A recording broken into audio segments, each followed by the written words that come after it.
Dear all, welcome to Fundamentals of Public Policy and Analysis. In this lecture, you will study about few development policies, namely population policy, health policy, environmental policy, agriculture policy, energy policy, etc. In today's lecture, I will first discuss why development policies are required, and then I will also discuss the linkage between population policy and health policies. Then we'll discuss in detail how the population policy evolved in India over a period of time. And then we also discuss the latest population policy of India with its key objectives, strategic themes, and initiatives taken by government of India, and what are the expected outcome of the policy. And then in the last, the lecture will be finalized. So let me first discuss why the development policies are required.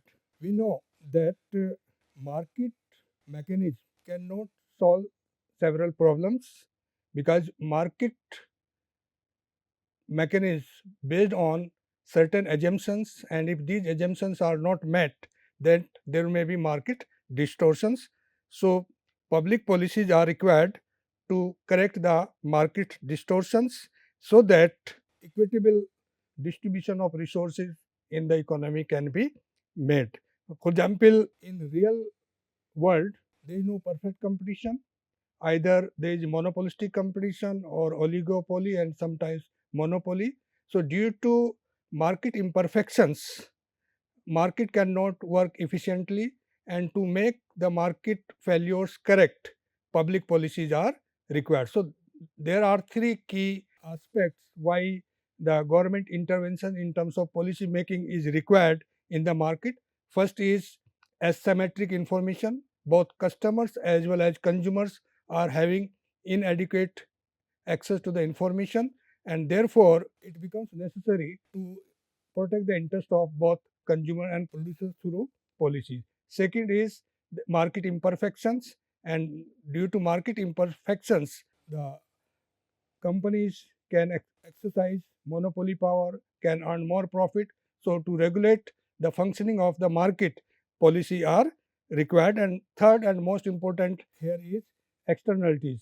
In the absence of policies, programs, private players may generate negative externalities, and generating pollution.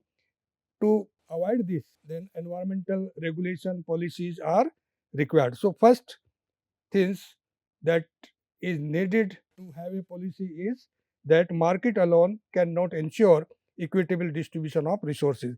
Second is that in most of the developing countries, there is prevalence of poverty, unemployment, and regional disparities. So these three key issues, unemployment, poverty, and regional disparities or inequalities, cannot be addressed properly through the market routes, and therefore government policies are required to address the poverty, unemployment, and inequalities. In fact, one of the main indicator of economic development is what happens to poverty, what happens to inequality, what happens to unemployment. If all the three are changing in a positive direction, if poverty is declining, if inequality is declining, if unemployment is declining, then we can say that development is taking place. And to address all the threes, policies are required. Then there are few goods which cannot be efficiently provided by the market. They are called public goods. Sometimes there may be merit goods or quasi merit goods, like access to road, power, and many other infrastructures. All these, and access to many public services, public utilities, the role of government becomes very, very important, and these services are provided to the communities through making policy programs and their effective implementation. Then another important aspect is that the environmental degradation may occur in the absence of effective policy and regulation. So, to address the issue of pollution and environmental degradation, we need policy. There are large number of public policies, but we will limit our course to only few policies, particularly population policy, health policy, employment policy, education policy, agriculture policy, energy and environmental policies. So these policies will be discussed one by one in the coming lectures. So let us now discuss first the linkage between population and health policies. Population policies respond to the change in fertility, mortality, internal and international migration, which shape the population size and structure as well as compositions. The demographic transition shows that declining mortality followed by declining fertility lead to increase in population, and this has been observed across the different countries that initially with the advancement of new methods of medicines, healthcare services, first the death rate declines faster, but birth rate still continue to be high or decline at a slower rate, that create the gap between the birth rate and death rate and increase the population in a significant manner. And therefore, it requires for improvement in healthcare services and controlling the population. Improvement in health and life expectancy are closely linked to economic growth and higher productivity. So when a country spend lot of money on healthcare facilities, then improve the health of the people in the society, and healthy people contribute more to the economic development, and productivity will be higher of such kind of workers. Understanding these relations could inform the choice of policy related to health, family planning, migration, and improve the basis for predicting the future economic development. So, therefore, understanding the population dynamics as well as the healthcare services are very, very important to know how the future economic development in a country will be affected due to the change in size and composition of population as well as the quality of human resource. Let us now discuss in detail about population policy. Let me first explain what do we mean by population policy. Population policy refers to deliberate, constructed or modified institutional arrangement and or specific program through which government influences demographic changes. So policy adopted by the government to change the size, composition of population is referred to the population policy. It may affect the growth of the population and composition of population, and it aligns with demographic trends and socio-economic goals, and approaches also may change over period of time, and therefore what a country need is that population policy need to be continuously refined, modified due to changing need of the hour, because over a period of time the pattern of population also change, working population change, composition also change, and all these requires the constantly monitoring, modifying the population policies. Let me start with a statement made by Dr. Karan Singh, who was the health minister in 1974, and in a conference he made an important remark that development is the best contraceptive. The idea was that if a country is focusing on economic development, focusing on economic growth, addressing poverty, inequality, and spending the employment opportunity in the economy, then population will not be a problem. So, if a country focuses on economic development, then a large number of population may also be productively absorbed in the economy. So, therefore, he emphasized on that development is the best contraceptive to address the demographic issues. But later on, after 2 decades, he reversed this statement and he said that contraception is the best development. It means that if we can control our population, then development would take place, because most of the time large number of population compete with the limited resources, and per capita income does not increase when there is a large number of population, and dependence of few people working group also increase. So in that case, if population is controlled, then economic development will take place. So these two statement clearly articulates that a country needs population policy, but sometimes what happens when the population is rising at a faster rate, a country has to control the population by policies. But if you look at some of the countries today, they are facing the shortage of population. Their population is aging. In absolute term, in some countries, population is declining.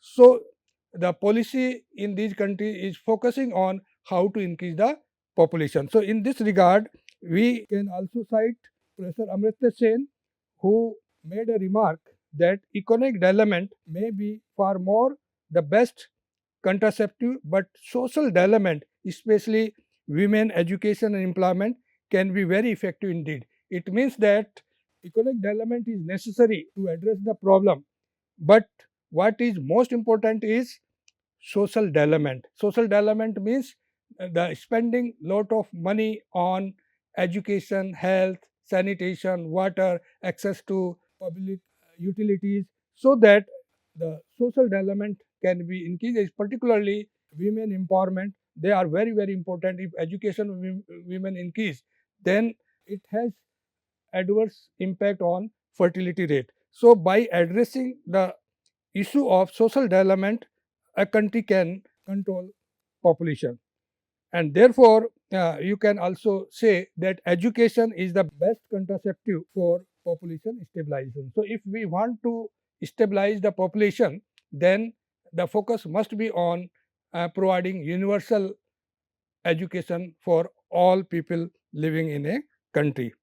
The aim of the population policy is to manage population growth, size, distribution, to enhance the quality of life and ensure sustainable development.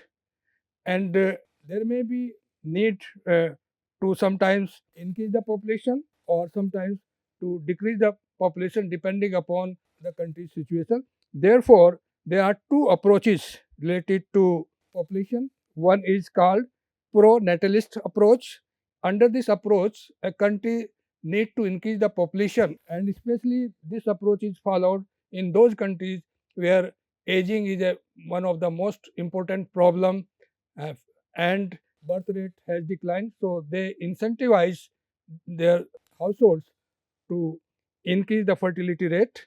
On the opposite, there is antinatalist approach, and most of the developing countries which are facing the problem of rising population, they follow this approach, and under this approach, government formulate the policy in such a manner that population is controlled by government interventions. So therefore, population policy concerns about the modification of qualitative aspect of fertility and migration. In fact, migration is also one of the important factors in increasing the population. For example, currently in India, the rural to urban migration is rising and urban population is increasing at a faster rate. So even if the fertility rate in urban area is lower than the rural area, but due to increase in the rural to urban migration and also expanding the urban area, and peri-urban zone become the part of urban area, then urban population grew faster or increased faster than the rural population, and creating several issues in the urban area, particularly the carrying capacity of urban area badly affected. People live in slums, and also many other public utility related issues arise due to fast increase in the urban population, which occurs mainly due to rural to urban migration. Let us now have a look on how the population policy initiatives have been taken in India since the beginning of 5-year plan. So, let us first know what changes have been made in the first 5-year plan. In first 5-year plan, population control program in 1952 was started, and the government emphasized on the use of natural devices for family planning, and focus was also made on reduce the death rate and also the birth rate. In second 5-year plan, the work was done in the direction of education and research, clinical approach in order to address the issue of population. Third plan emphasized on sterilization of male and female, property techniques, establishment of family planning departments. Then in fourth 5-year plan, the focus was on promotion of both conventional and modern birth control methods, and family planning programs were initiated.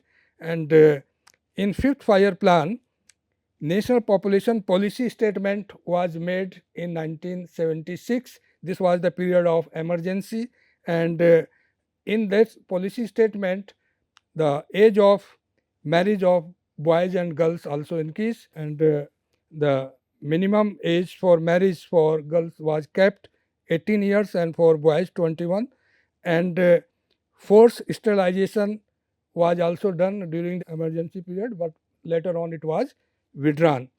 And post 1977 reform was also made. In fact, after 1976, next year, the government was changed, and the Department of Family Planning was changed to the Family Welfare, and forced sterilization was changed to the voluntary sterilization or voluntary family planning devices. Policy evolved over a period of time. Before independence, a committee was constituted under the chair of Radha Kamal Mukherjee, and this committee emphasized on self-control, awareness of birth control measures, discouraging polygamy, and setting up birth control clinics in order to reduce the population. Another committee was constituted in 1943, and it submitted the report in 1946 known as Bhore Committee. Although the focus of the committee was on health issues, but it also addresses the issue of population, particularly focusing on family planning, integration of preventive and curative services, and it also suggested development of primary health care centers across the country. Then came in 1983 National Health Policy that also emphasized on population issues, promoted small family norms and population stabilization through voluntary efforts. Later on, in 1993, an expert group under the chair of noted agriculture scientist M.S. Swaminathan was constituted, and the main mandate of that expert group was to formulate a comprehensive population policy for the country, and consequently in 1993 to 99 several efforts have been made towards developing the population policy, and population policy came into existence in 2000, which you can say was a comprehensive population policy in India. This policy emphasized voluntary informed choice through target free family planning approach based on the framework to achieve net replacement level of total fertility rate to 2.1 by 2010 and meet the reproductive and child health needs. So, this policy emphasizes on reducing the total fertility rate to the replacement level, that was 2.1, and target was set by 2010. And if you look at the current total fertility rate, it was actually close to 2. So, India has achieved this target, and it also focused on child survival, material health and contraceptions, while increasing the outreach of reproductive and child health care services. So, this policy give more emphasis on the welfare related aspects, especially material health and child survival, so that the healthy population can be ensured. Then we can also discuss the key objectives of this policy. Policy objectives have been classified into three categories on the basis of time period. First is immediate objective, to address the unmet needs of contraception, healthcare infrastructure and health personnel, and to provide integrated service delivery for the basic reproductive and child health care. These are the objectives to be achieved immediately through this policy. Medium term objective is to bring the total fertility rate to the replacement level by 2010, as I already indicated it, through vigorous implementation of intersectoral operation strategies. So, various strategies have been suggested by the policy in order to bring down the total fertility rate at the replacement level, and ultimately in the long run the objective of the policy is to stabilize the population by 2045. So, this was the ultimate objective of the national population policy, that by 2045 the India's population will be stabilized, and it will be consistent with the requirement of sustainable economic growth, social development and environmental protection. Means that this population stabilization should be in consistence with the other objectives of the economy, particularly achieving sustainable economic growth, social development and environmental protections. And later on, Government of India also started Viksit Bharat 2047, and in this initiative also the government is emphasizing on the getting the advantage of working age population in the form of demographic dividend by creating enabling environment in terms of investment and infrastructure, so that our working population may be productively used to achieve the goal of Viksit Bharat by 2047. This policy document also has several strategic themes. We can list them here. First is decentralized planning and program implementation. So, program and planning implementation for population stabilization and control is through decentralized structure. In fact, the role of local bodies, municipalities as well as panchayat have been given important place in this regard. Convergence of service delivery at the village level is another thrust area. Then empowering women for improved health and nutrition, child health and survival, meeting the unmet need for family welfare services, because access to family welfare services to the majority of people are still lacking. So, the policy emphasizes that there should be universal access to healthcare services, unmet needs of family welfare services, and it also identify some regions which are called underserved population regions, particularly slum in urban area, tribal communities, hill area population, displaced and migrant population, adolescents, increased participation of men in parenthood, diverse healthcare providers. These days, healthcare is not only provided by public institutions, but private players and non-governmental organizations. They are also playing the important role in providing the healthcare services to the society. Collaboration with and commitment from non-governmental organizations and the private sectors, mainstreaming Indian system of medicine and homeopathy. So, not only allopathy, but now the focus is also on the Indian system of medicine, Ayurveda and Unani system, homeopathy, etc., and contraceptive technology and research on reproductive and child health. So, the policy also focuses on R&D, research and development in the area of healthcare technologies, research on reproductive and child health. Another important issue, and India is now also realizing to face, is rising population of older population.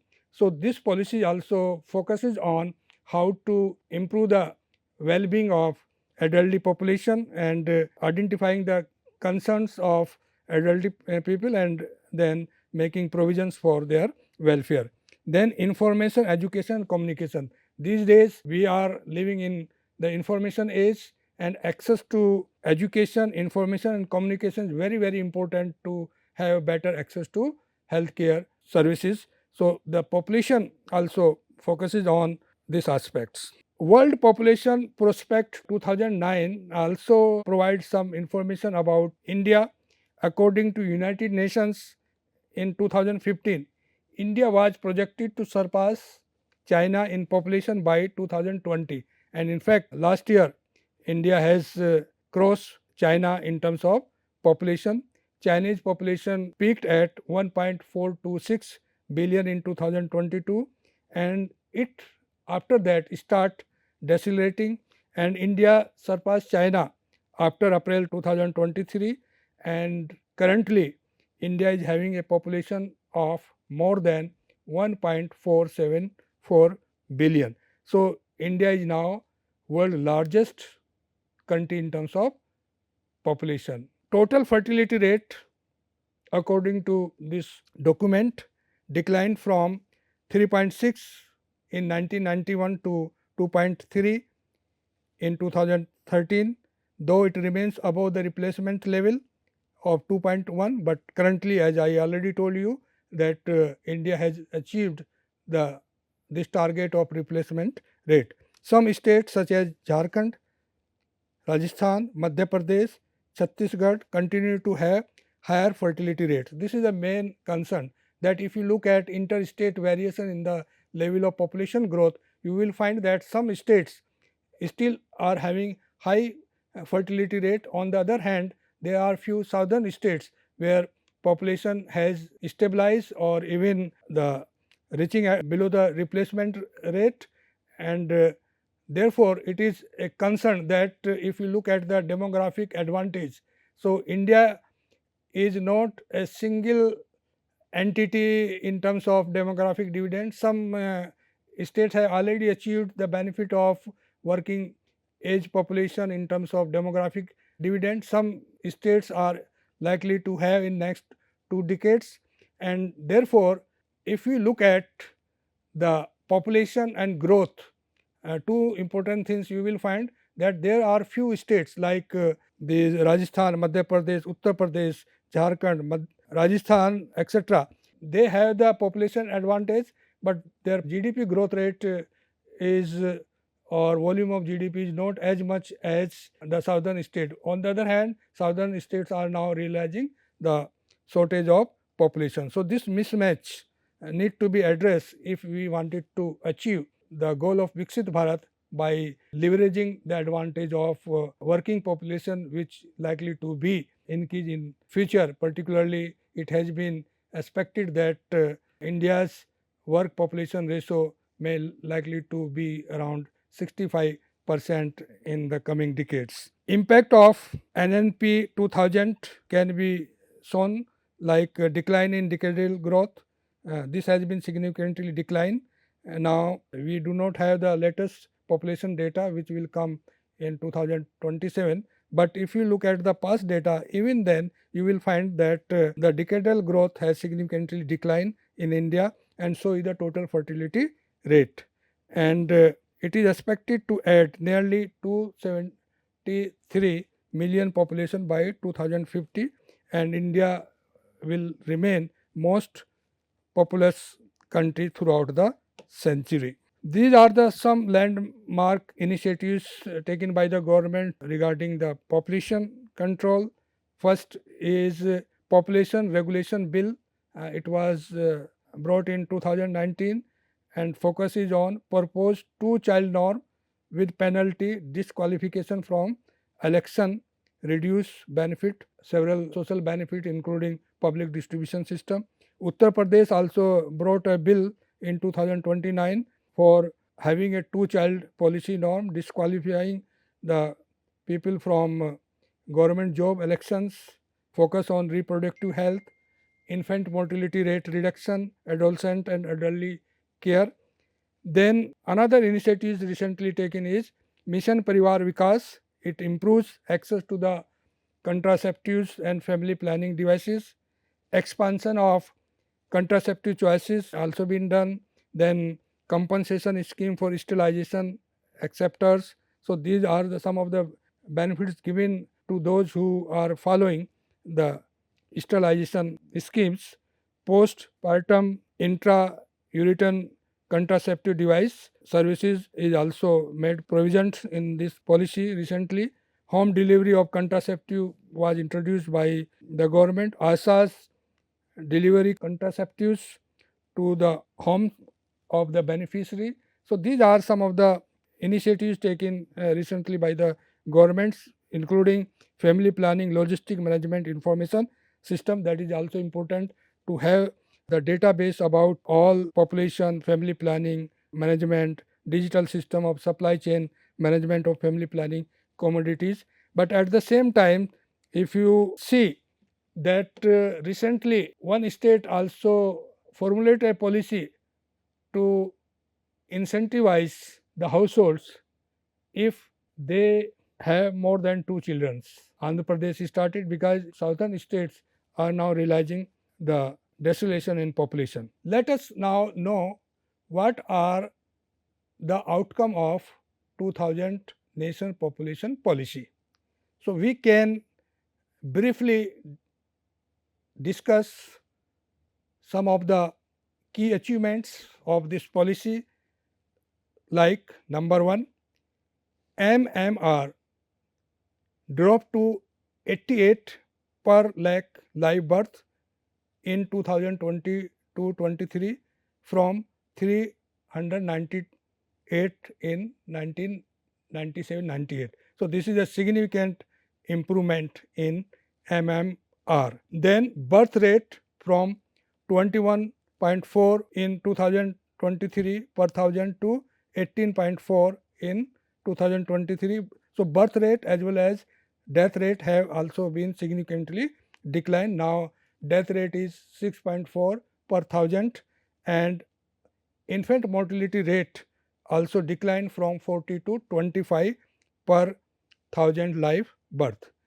Another important achievement is universal immunization and birth registration and non-coercive strategy. So government is now adopting voluntary system of family planning, and it is non-coercive strategy unlike that was followed in 1976. Decadal growth rate dropped from 21.5% in 2001 to 17.7 in 2011 census. Total fertility rate reached at the replacement level now, and that is data available in National Family Health Survey 5. Institutional delivery accounts for over 80% to enhance child and maternal survival. Life expectancy also increased from 67.5 to 70 years. Linking population stabilization to female education and empowerment is another initiative, because unless we focus on female education and empowerment, we may not be able to control the population. So this is also the important initiatives taken by the government, focusing on women education, employment, and various government schemes related to women empowerment have been formulated over a period of time. Then rural urban and interstate differences is still a concern. There is a huge gap between rural urban as far as access to healthcare services are concerned, and the gap between rural urban in terms of various population indicators including infant mortality rate and birth rate, then fertility rate, etc. Another important aspect is demographic dividend. As I already told you that India in next two decades is having a population advantage, but this demographic advantage can be converted into dividend by making appropriate policies by the state. State government had to create enabling environment in which the working population can be absorbed by inviting more foreign and domestic investments and creating incentive mechanisms for manufacturing, so that the working population can be absorbed effectively and contribute significantly towards the growth of the economy. Another important concern is empowered action group. There are 8 states in India which having high population growth rate, and special focus must be given to address the issues of population of these states. Role of PRI is equally important, and recently government of India also started localization of sustainable development programs and in rural area, and similarly urban local bodies are also playing important role.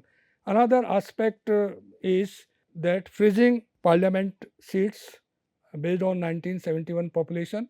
It was thought that if parliament seats were not freeze, then there may be incentive to the state to encourage more population growth so that they may get more seats in parliament, but government has also made this provision, and recently there has been debate and discussion on these aspects also. So let me now sum up this topic. Mukherjee committee was the first efforts towards population policy, emphasizing on self control, awareness of birth control, avoiding polygamy. Then Bhore committee is another initiative before independence, which focuses on deliberate limitation of family size. Then in 1952 family planning program was initiated, and during 1976 and 77 national policy on population statements 1976-77, they were actually prepared but not passed by the parliament, but they also emphasize on population stabilization, family welfare, poverty, education, and women empowerment, not just contraception and stabilization. Population we know is a resource, and therefore not only population growth is problem, but it is also an opportunity in terms of getting the demographic advantage. Interstate variation in population growth and composition is equally an important issue which need to be addressed. There is a north-south divide in this regard. National Commission on Population was constituted by Government of India in 2000 under the National Population Policy 2000, and it is headed by Prime Minister, and this commission monitor the national population policy programs, implementation, etc. And another things I just discussed is freezing the parliament seats. But there are few new challenges which need to be addressed, especially aging population, gender discrimination, population growth and economic growth mismatch. One side, some states are very high achievement of economic growth, but they have slow growth of population, or their population reach below the replacement level. On the other hand, there are few states where their population growth is quite high, but they are not able to accelerate the pace of economic development. This incentive or incentives is equally important across the state, because some states are facing the problem of populations, but some states are now realizing the decline in population. For example, recently Andhra Pradesh policy focus on to incentivize a household having third child birth, and provision is to provide 25,000 rupees as an incentive. So that is all about these are the references. Thank you very much.